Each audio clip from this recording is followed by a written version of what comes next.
J'étais au marché ce matin et puis alors, je rencontre ma copine au marché et elle me dit, «Tu sais, Trump il partira pas, de la Maison Blanche». Je lui dis: «Bah, écoute, c'est quand même normal, non?» Ah, elle me dit: «Tu es pour Trump?» Ah, je lui dis: «Écoute, je suis pas pour Trump, mais je dis: "Mais vu son profil, il partira pas, il va faire comme ton mec".» Elle me dit: «Écoute, ça a rien à voir, attends. Tu vas pas me dire que Jean-Pierre, il ressemble à Trump?» Je dis: «Non, mais Jean-Pierre, il a jamais accepté le divorce, quoi, tu es toujours sa femme et ça fait 15 ans que vous êtes divorcés».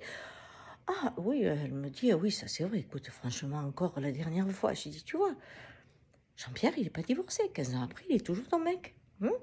Ben, Trump, c'est pareil, toujours président. Dans 20 ans, il sera toujours président des États-Unis, on lui aura piqué sa truc, c'est logique.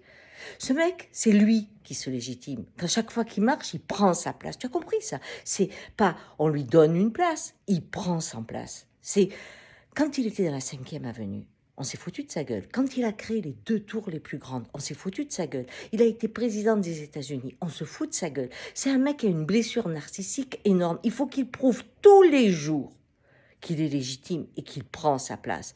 Ça, c'est des blessures qu'on connaît tout le temps, comme Jean-Pierre, tu comprends? Elle me dit: «Alors toi, franchement, tu ramènes ça à ça?» J'ai dit: «Écoute, c'est encore un truc de chrétien, ça». Elle me dit: «Ah non, tu vas pas recommencer avec ta Bible». Je lui dis: «Non, c'est pas la Bible, parce que tu vois, Jésus, lui, il avait changé les choses, mais bien avant». Elle me dit: «Encore?» Ben, j'ai dit: «Quand tu fais en sorte que quand les gens naissent, eh bien, leur situation est décidée d'avance, on crée un monde fou. C'est-à-dire que quand tu nais riche, tu as le droit d'être en haut. Quand tu nais pauvre, tu as le droit d'être en bas. Ce qui fait que les riches sont légitimes quand ils sont en haut et les pauvres sont légitimes quand ils sont en bas. Alors ils se sentent à l'aise. Mais imagine un pauvre qui grimpe l'échelle qui est en haut, il se sent toujours menacé de retomber en bas. Et le riche en haut le regarde toujours comme un singe qui a grimpé l'échelle, tu vois.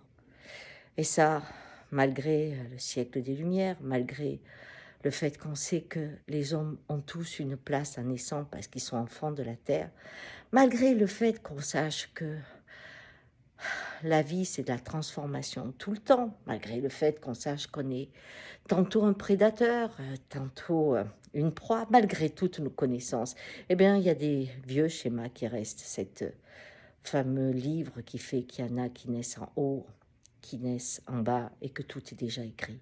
Voilà. Alors, ce qui fait que Jean-Pierre y croit toujours que tu lui appartiens parce qu'il a créé son monde et il t'a conquis un jour, donc c'est pour toujours.